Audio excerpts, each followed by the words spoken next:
Hello class, we have done the two parts of the chapter Discovering Truth. The saga continues till went a little wacky. Now we are starting our third and the last part of the chapter. Now let's start. After Akhenaten's death, a mysterious ruler named Sken Khaker appeared briefly, excited with hardly a trace.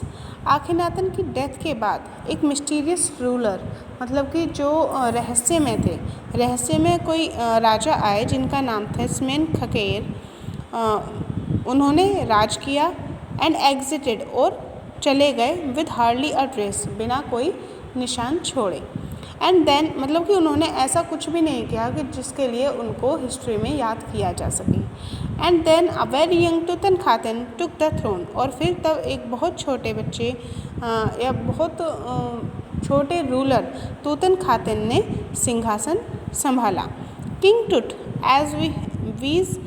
As he is widely known as, जैसे कि वो आज जाना जाता है किस नाम से, किंग टुट। The Bai king soon changed his name to Tutankhamun, living image of Amun, and oversaw a restoration of the old ways. जो द बॉय किंग मतलब जो राजा था, जो राजा था उसने जल्दी ही अपना नेम चेंज कर लिया। क्या रख दिया? तुतनखामुन, जिसका मीनिंग था लिविंग इमेज ऑफ आमुन। आमुन वो गॉड थे जिन्होंने जिसकी इमेजेस को, जिसके मंदिर को उसके फादर आमेनहोटेप फोर्थ ने तुड़वाया था। ठीक है, तुतनखामुन का मीनिंग है living image of Amun and oversaw restoration of the old ways, और उसने जो पुराने तरीके थे उनका ऑब्जर्वेशन किया। He reigned for about 9 years, उसने कम से कम 9 साल तक राज किया। एंड देन डाइड अनएक्सपेक्टेडली, और उसके बाद अचानक से मर गया। Regardless of his fame and speculations about his fate, वो अपनी जो प्रसिद्धि थी या जिस चीज़ के लिए वो फेमस था उससे वो अनजान था। And the speculations about his fate, और अपने भाग्य के प्रति भी वो मतलब उसने केवल एक अनुमान ही लगाया था, वो सीरियस नहीं था। टुट is one mummy among many in Egypt, Egypt में कई सारे मम्मी हैं, टुट का मम्मी भी उनमें से एक है।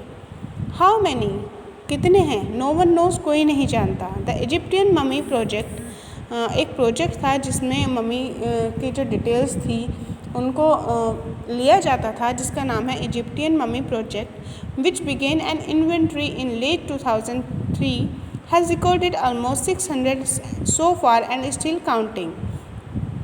जिसने 2003 के लेट में उन्होंने रिकॉर्ड बनाने स्टार्ट किए, अब तक 600 मम्मी रिकॉर्ड में आ चुके हैं और अब भी काउंटिंग जारी है। The next phase, scanning the mummies with a portable CT machine donated by the National Geographic Society and Siemens its manufacturer. अगला फेज़ क्या था? ममीज़ को स्कैन करने का था, किसके द्वारा? एक सीटी मशीन के द्वारा, जो National Geographic Society and Siemens ने डोनेट की थी, जो इसके मैन्युफैक्चरर भी थे।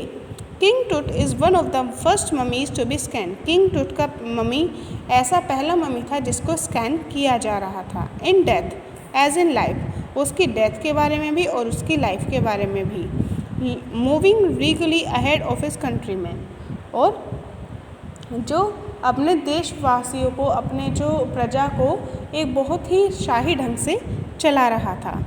अ CT machine scan the mummy head to toe, एक सिटी मशीन ने मम्मी को हेड टू टो मतलब सिर से लेकर पाँव तक स्कैन किया। Creating 1700 digital x-ray images in cross section, उसने मम्मी की क्रॉस सेक्शंस में मतलब काफ़ी सारे सेक्शंस में उसने 1700 एक्सरे इमेजेस निकाली। Tut's head scan in 0.62 millimetre slices to register its intricate structures, Tut के हेड को 0.62 मिलीमीटर स्लाइसेस में स्कैन किया गया था ताकि उसके जो अंदर का स्ट्रक्चर है उसको रजिस्टर किया जा सके, उसके बारे में पता लगाया जा सके।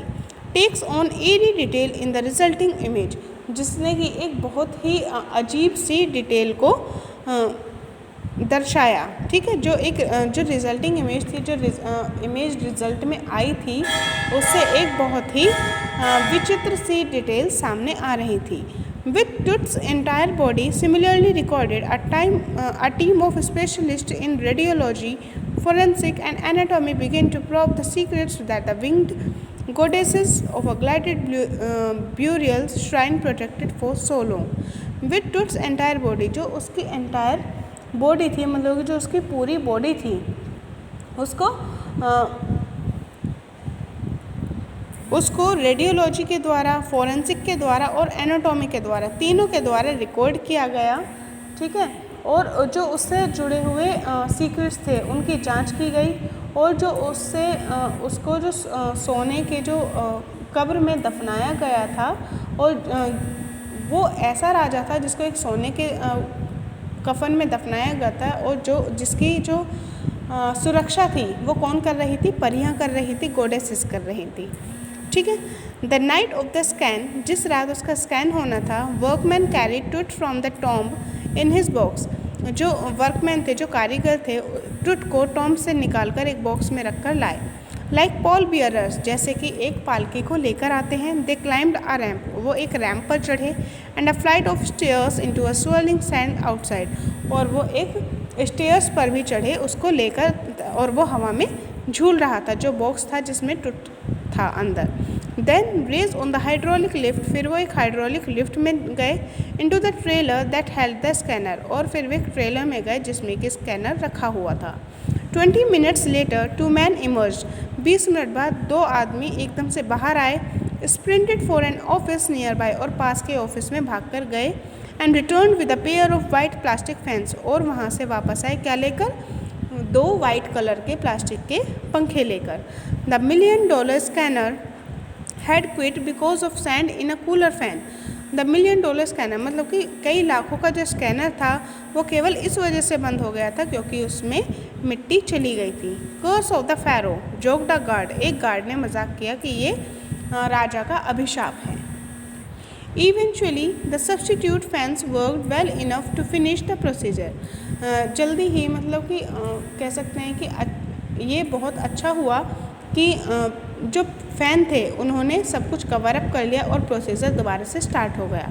After checking that no data had been lost, ये देखने के बाद कि कोई डाटा रह तो नहीं गया है, the technicians turn Tut over to the workmen, technicians ने टूट की बॉडी को वर्कमैन को वापस दे दिया। Who carried him back to his tomb, जो उसको वापस उसके टॉम्ब में लेकर चले गए। Less than 3 hours after he has removed from his coffin, मतलब कि उसको उसकी कब्र से निकालने के कम मतलब 3 घंटे भी नहीं लगे, उसके बाद ही the pharaoh again rested in peace, pharaoh को दोबारा से उसी जगह पर शांति से लिटा दिया गया। Where the funerary priest had laid him so long, जहाँ पर पुजारियों ने, जो अंतिम संस्कार करने वाले पुजारी थे, जिन्होंने जहाँ उसको उन लोगों ने बहुत लंबे समय पहले लिटाया था। मतलब कि जो स्कैनिंग का प्रोसेस था वो 3 घंटे से भी कम में कंप्लीट हो गया था। Back in the trailer a technician pulled up astonishing images of Tut on a computer screen. Trailer में टेक्नीशियन ने जो टूट थी उसकी कंप्यूटर स्क्रीन्स पर कोई बहुत सारी इमेजेस निकाली थी। A grey head took shape for a scattering of pixels, जब सारे पिक्सल्स को एक साथ किया गया तो एक ग्रे हेड की, मतलब कि एक कह सकते हैं एक हेड की इमेज बनकर आई। And the technician spun and tilted it in every direction, और टेक्नीशियन ने इसको हर एक डायरेक्शन में घुमाया और हर एक डायरेक्शन में इसको टिल्ट किया। टिल्ट कैसे होता है? जैसे ये पिक्चर है, इसको ऐसे करो फिर ऐसे करो, मतलब कि इसको रोटेट करना इज कॉल्ड टिल्टिंग, ठीक है।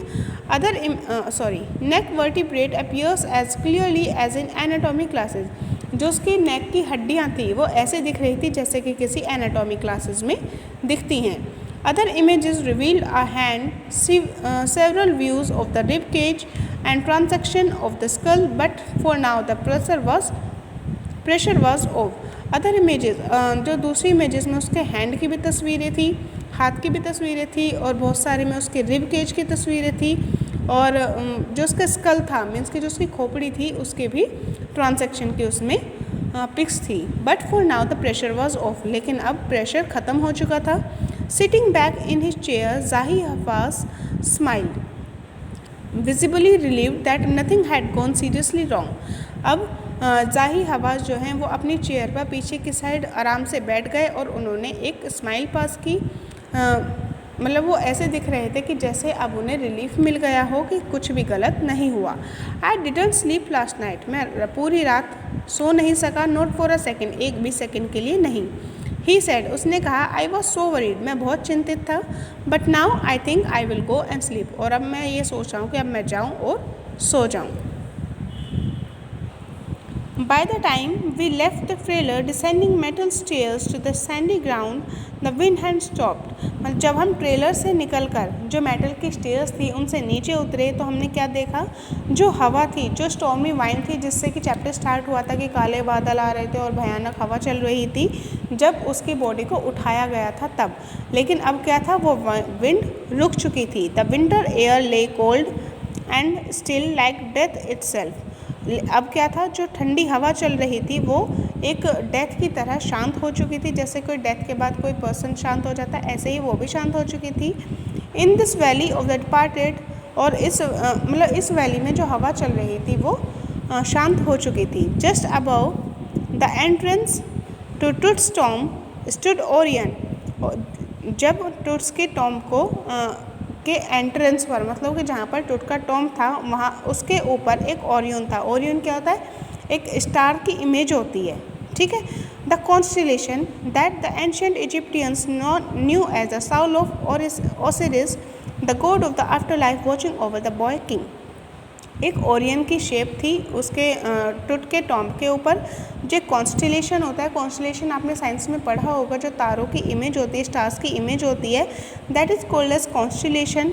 और जिसको इजिप्टियन क्या जानते थे कि वो एक ओसिरिस की आत्मा है जो किसके बाद की है, मतलब जो मृत्यु के बाद की जो लाइफ होती है वो उसके भगवान हैं जो टूट की रक्षा कर रहे हैं उसके टॉम के ऊपर रहकर। So this was the chapter discovering Tut. If you have any problem in the whole chapter then you can ask to me. Thanks for watching.